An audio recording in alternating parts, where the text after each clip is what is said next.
கர்த்தருக்கு சோத்திரம். இந்த நாள் தியானத்துக்கு ஆண்டவர் தந்த வசனம் சங்கீதங்கள் புஸ்தகம் 18ஆம் சங்கீதம் 46ஆம் வசனம். 18ஆம் சங்கீதம் 46ஆம் வசனம்.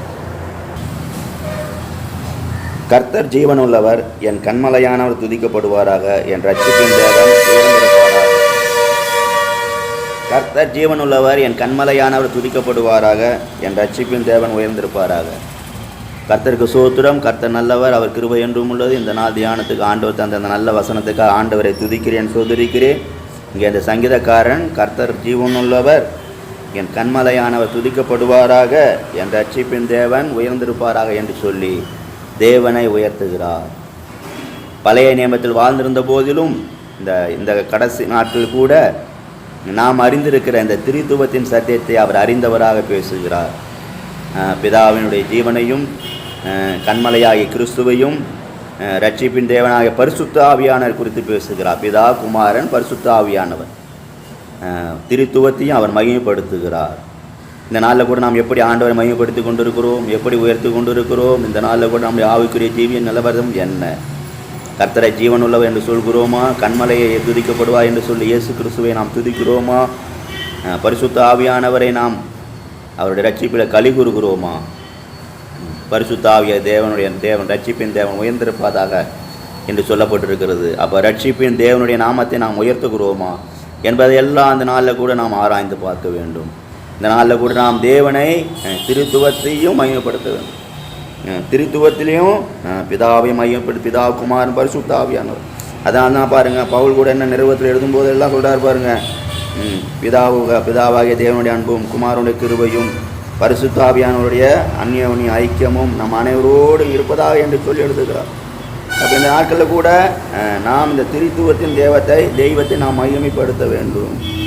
அப்போ திரித்துவத்தின் தெய்வத்தை மையப்படுத்தும் போது நமக்கு என்ன கிடைக்கும்?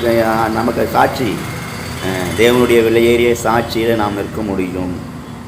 சாட்சி உள்ளவர்களாக ஜீவிக்க முடியும், சாட்சி உள்ளவர்களாக ஓட முடியும், தேவனை மையப்படுத்த முடியும். அப்போ திருத்துவத்தை மையப்படுத்தும் போது ஆண்டவர் என்ன பண்ணுவார்? பரலோகத்தில் சாட்சியிடுகிறவராக, நமக்கு சாட்சி சொல்லக்கூடியவராக காணப்படுவார். பரலோகத்தில் சாட்சியிடுகிறவர் மூவர் என்று சொல்லி 1 யோவான் 5ஆம் அதிகாரம் 7ஆம் வசனத்திலே வாசிக்கிறோம். பிதா, வார்த்தை, பரிசுத்த ஆவி, இங்கே மூவர் எப்படி இருக்காங்களாம்? ஒன்றாக இருக்கிறார்கள் என்று சொல்லி எழுதப்பட்டது. பாருங்கள், இந்த மூவரையும் பாருங்கள் அறிந்தவராக சங்கீதக்காரன் பேசுகிறார். இந்த புதிய நியமத்தில் ஜீவிக்கிற நாம் கூட இந்த மூவரையும் நாம் மையப்படுத்துகிறவராக அறிந்திருக்க வேண்டும். பிதாவின் அன்பை அறிந்திருக்க வேண்டும், குமாரனுடைய கிறிஸ்துவின் கிருபையை அறிந்திருக்க வேண்டும், பரிசுத்த ஆவியானுடைய ரட்சிப்பை அறிந்திருக்க வேண்டும். பரிசுத்த ஆவியான எப்படியெல்லாம் நம்ம மத்தியில் வந்து நமக்கு என்று அவர் யுத்தம் செய்கிறார் என்பதை எல்லாம் அறிந்து நாம் தேவனோடு ஜீவிக்க வேண்டியது மிகவும் அவசியமானதாக இருக்கிறது. எனக்கு பிரியமான சகோதரனே, சகோதரி, அந்த நாளில் கூட நாம் எப்படி காணப்படுகிறோம்? திருத்துவத்தின் தேவனை நாம் மையப்படுத்தி உயர்த்தி ஜீவித்து கொண்டிருக்கிறோமா? பிதாவின் அன்பு ஜீவனுள்ளவை என்று சொல்லும்போது அந்த ஜீவன் எப்படி வெளிப்பட்டது? அந்த ஜீவன் கல்வாரி சிலுவையில் சிந்தின இரத்தத்தின் மூலம் நமக்கு தேவன் வெளிப்படுத்தி தந்தார். கர்த்தருக்கு சோத்திரம். அப்போ அந்த விலையேறிய அன்பை அந்த கல்வாரி சிலுவையில் சிந்தின இரத்தத்தின் மூலம் நமக்கு வெளிப்படுத்தி தந்து இந்த நாளில் கூட நாம் குமாரனாகிய கிறிஸ்துவனிடத்தில், பிதாவாகிய தேவனிடத்தில், அந்த பரிசுத்த ஆவியினிடத்தில் அன்பு கூறும்படியாக செய்திருக்கிறார். அப்போ பரிசுத்த ஆவியான நமக்குள் வரும்போது, அந்த ரட்சிப்பின் தேவன் நமக்குள் வரும்போது, பிதா, குமாரன் இருவரும் அந்த பரிசுத்த ஆவியின் ரூபத்தில் நம்மத்திலே காணப்படுகிறார்கள். அப்போ நம் உள்ளத்திலே வாசம் பண்ணுகிறார்கள். அப்போ இந்த நாட்களில் கூட தேவன் பிதாவின் அன்போடு, குமாரனுடைய கிருபையோடு, பரிசுத்தாவின் ரட்சிப்போடு நம்மத்திலே அவர் வாசம் பண்ண விரும்புகிறார். இந்த 3 அனுபவத்தை இந்த நாளில் கூட நாம் காத்து ஜீவிக்க வேண்டும். அவருடைய அன்பு, அவருடைய கிருபை, அவருடைய ரட்சிப்பு. அப்போ இந்த நாட்கள் கூட அவருடைய அன்பு, அந்த கிருபை, அந்த ரட்சிப்பை எல்லாம் ஆண்டவர் என்ன செய்ய விரும்புகிறார்? நம்ம மத்தியிலிருந்து மற்றவர்கள் பெற்றுக்கொள்ள உதவி செய்ய அவர் விரும்புகிறார். அப்போ இந்த நாட்கள் கூட நம்ம இந்த மூவரையும் அறிந்திருக்கும் போது மாத்திரம்தான் ஆண்டவர் என்ன செய்ய முடியும்? நம்ம மத்தியிலிருந்து கிரியை செய்து நம்மை கொண்டு அநேகருக்கு விடுதலை பெற்றுத்தர முடியும். அப்போ இந்த நாட்கள் கூட நாம் எப்படி காணப்படுகிறோம்? திருத்துவத்தை மையப்படுத்தி கொண்டிருக்கிறோமா? திருத்துவத்தை உயர்த்து கொண்டிருக்கிறோமா? திருத்துவத்தில் நாம் ஜீவித்து கொண்டிருக்கிறோமா? திருத்துவத்தை அறிந்தவர்களாக ஜீவித்து கொண்டிருக்கிறோமா? அநேகர் பாருங்கள், பிதாவை மாத்திரம் பற்றி பிடித்து ஜீவிப்பார்கள். அநேகர் இயேசுவின் நாமத்தை மாத்திரம் சொல்லுவார்கள். அதுபோல் உலகத்தில் பலவிதமான உபதேசங்களை பேசக்கூடியவர்கள் காணப்படுகிறார்கள். அதனால் அந்த நாளில் கூட நாம் சத்திய உபதேசத்தில் நிலைத்து நிற்க வேண்டும். திருத்துவத்தை அறிந்தவர்களாக ஜீவிக்க வேண்டும். திரித்துவத்தை அறிந்தவர்கள் ஜீவிக்கும் போது நாம் என்ன பண்ண வேண்டும்? என்ன செய்ய முடியும்? தேவனோடு நடக்க முடியும், தேவனோட ராஜ்யத்தை பிரவேசிக்க முடியும். அப்போ இந்த திரித்துவத்தை அறியாமல் ஜீவித்து அவங்க என்ன பண்ணக்கூடாதான்? அவங்க கிறிஸ்துவின் உபதேசத்தில் நிலைத்திருக்கவில்லை என்று சொல்லி 2 யோவான் 9 சொல்லப்பட்டிருக்கிறது. கிறிஸ்துவின் உபதேசத்தில் நிலைத்திராதவன், நிலைத்திராமல் மீறி நடக்கிறவன் எவனும் தேவனை உடையவன் அல்ல. கிறிஸ்துவின் உபதேசத்தில் நிலைத்திராமல் மீறி நடக்கிறவன் எவனும் தேவனை உடையவன் அல்ல. கிறிஸ்துவின் உபதேசத்தில் நிலைத்திருக்கிறவனே பிதாவையும் குமாரனை உடையவன். கர்த்தருக்கு ஸ்தோத்திரம். அப்போ இந்த நாட்கள் கூட நாம் கிறிஸ்துவின் உபதேசத்தில் நிலைத்திருக்க வேண்டும். அப்போ கிறிஸ்துவின் உபதேசத்தில் நாம் நிலைத்திருக்கும் போது பிதா, குமாரன், பரிசுத்த ஆவியானவர் மூவரை நாம் அறிந்து ஜீவிக்க வேண்டும். அப்போ அடுத்த வசனத்துக்கு கூட சொல்லப்பட்டு, ஒருவன் உங்களிடத்தில் வந்து இந்த உபதேசத்தை கொண்டு வராமல் இருந்தால் அவனை உங்கள் வீட்டிலே ஏற்றுக்கொள்ளாமலும் அவனுக்கு வாழ்த்தல் சொல்லாமலும் இருங்கள் என்று சொல்லி இங்கே எழுதப்பட்டிருக்கிறது. கர்த்தருக்கு ஸ்தோத்திரம். இந்த நாளில் கூட, அதனால் இந்த நாள் நாம் கூட எப்படி காணப்படுகிறோம்? ஒருவன் உங்களிடத்தில் வந்து இந்த உபதேசத்தை கொண்டு வராமல் இருந்தால் அவனை உங்கள் வீட்டில் ஏற்றுக்கொள்ளாமலும் அவனுக்கு வாழ்த்தல் சொல்லாமலும் இருங்கள் என்று சொல்லி எழுதப்பட்டிருக்கிறது. அப்போ இந்த உபதேசத்தை அறியாதவங்களை நம்ம என்ன செய்யக்கூடாது? நம்ம வீடுகளில் ஏற்றக்கூடாது. பிதா மாத்திரம் பேசுவாங்க, இயேசு நாமத்தை மாத்திரம் பேசுவாங்க. அப்படியாக அவர் என்ன பண்ணுவாங்க? பேசி பேசி நம்மளை என்ன பண்ணுவார்கள்? வஞ்சித்து விடுவார்கள், நம்முடைய மனதை திசை திருப்பி விடுவார்கள். அதனால் அந்த நாளில் கூட பிதா, குமாரன், பரிசுத்த ஆவியானவருடைய அந்த திருத்துவத்தை அறிந்த உபதேசத்தை பேசக்கூடியவர்கள் மாத்திரத்தோடு, திருத்துவத்தின் உபதேசத்தை பேசக்கூடியவர்களோடு மாத்திரமே நம்முடைய ஐக்கியம் காணப்பட வேண்டும். அப்போ இந்த நாட்கள் கூட நம்முடைய ஐக்கியம் எப்படி காணப்படுகிறது? இந்த நாட்கள் கூட நாம் பிதாவின் அன்பினால் நிறைந்து தேவனுடைய கிருபையினால் நிறைக்கப்பட்டு பரிசுத்த ஆவியானவருடைய ஐக்கியத்தில் நாம் காணப்படும் போதுமே நாம் எப்படி காணப்படுவோம்? அந்த நித்திய ஜீவனை பெற்றுக்கொள்ள தகுதியுள்ளவர்களாக காணப்படுவோம். தேவனுடைய வார்த்தை நமக்குள் இருக்கும். தேவனுடைய வார்த்தை நமக்குள் இருந்து கிரியை செய்யும், நம்மை பலப்படுத்தும். நம்மை தேவன் எந்த பாதையில் நடத்த விரும்புகிறாரோ அந்த பாதையில் எல்லாம் நடத்துவார். கர்த்தருக்கு ஸ்தோத்திரம். இந்த நாள் நாம் எப்படி காணப்படுகிறோம்? திரித்துவத்தை அறிந்து நாம் ஜீவித்து கொண்டிருக்கிறோமா என்பதை எல்லாம் இந்த நாளில் கூட சிந்தித்து பார்த்து, நம்ம ஆராய்ந்து பார்த்து நம்மை தேவனோடு ஒப்புரவாகிக் கொள்வது மிகவும் அவசியமாக இருக்கிறது. பலவிதமான உபதேசங்கள் இந்த உலகத்தில் நிறைந்து கிடக்கிறது. அதனால தான் ஆண்டவர் சொன்னார், இந்த உலகம் பொல்லாங்கினால் நிறைந்து கிடக்கிறது என்று சொல்லி. வேத வசனம் சொல்லி கடைசி நாட்களை தெரிந்து கொள்ளப்பட்டவர்களே வஞ்சிக்கப்படுவார் என்று சொல்லி வேத வசனம் எழுதப்பட்டிருக்கிறது. அநேகர் வந்து நான் தான் கிறிஸ்து என்று சொல்லி அநேகரை வஞ்சிப்பார்கள் என்று சொல்லி எழுதப்பட்டிருக்கிறது. எனக்கு பிரியமான சகோதரனே, சகோதரியே, இந்த கடைசி நாட்களுக்கு நாம் வஞ்சிக்கப்பட்டு போகாத வண்ணம் தேவனுடைய பெரிதான அந்த திருத்துவத்தின் ஐக்கியத்தை நம்ம காத்து கொள்ள வேண்டும். திருத்துவத்தின் ஐக்கியத்தில் நம்மை பலப்படுத்திக் கொள்ள வேண்டும்.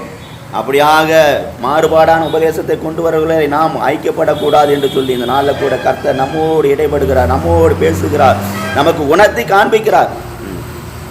எனக்கு பிரியமான சகோதரனே, சகோதரி, இந்த நாளில் கூட நாம் விழிப்புள்ளவர்களாக ஜீவிப்போம். தேவனோடு கூட சேர்ந்து நடப்போம்.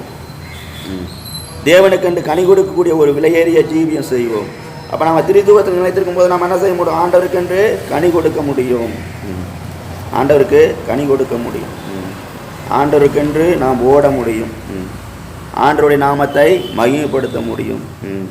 அப்போ ஆண்டவருக்காக அந்த திருத்துவத்தை நாம் அறியாமல் ஜீவிக்கும்போது நம்ம ஆண்டவருக்கு என்ன செய்ய முடியாது? கனி கொடுக்க முடியாது. அப்போ ஆண்டவர் நம்ம என்ன பண்ணுவார்?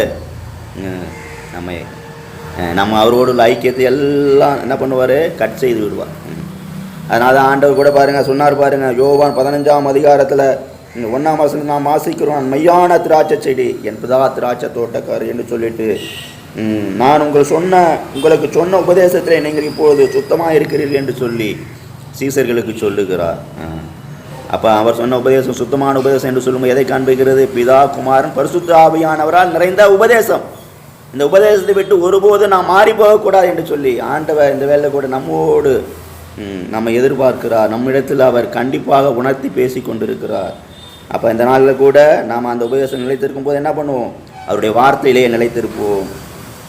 அப்போ நாம் கேட்டுக்கொள்வதே எல்லாம் அவர் என்ன பண்ணுவோம்? உங்களுக்கு செய்யப்படும். அப்போ நாம் என்ன செய்வோம்? மிகுந்த கனிகளை கொடுப்போம். அப்போது தேவனும் மகிமைப்படுவார். அப்போ இந்த நாட்கள் கூட நாம் மிகுந்த கனிகளை கொடுக்க பிதாவின் அன்பு, குமாரனுடைய கிருபை, பரிசுத்த ஆவியினுடைய ஐக்கியம் மிக மிக மிக நமக்கு அவசியம் என்பதை நாம் மறந்து போக வேண்டாம்.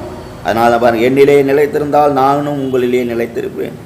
கொடியானது செடிகளிலே நிலைத்திராவிட்டால் அது தானாய் கனி கொடுக்க மாட்டாது போல நீங்களும் என்னில் நிலைத்திராவிட்டால் கனி கொடுக்க மாட்டீர்கள் என்று சொல்லி ஆண்டவர் யோவான் 15ஆம் அதிகாரம் 4ஆம் வசனத்திலே சொல்லுகிறார். அப்போ ஆண்டவருக்குள்ளே நாம் நிலைத்து நிற்க வேண்டும்.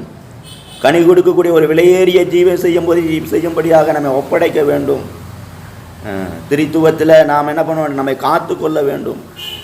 கடைசி நாட்களில் கூட ஒரு கூட்டத்தார் எழும்பி அப்படியாக பலவிதமாக பேசி ஐக்கியப்பட்டு அநேகரை வஞ்சிக்கும்படியாக, அநேகரை தேவன் விட்டு பிரிக்கும்படியாக பிசாசு அவர்களை கொண்டு கிரியை செய்து கொண்டிருக்கிறார்.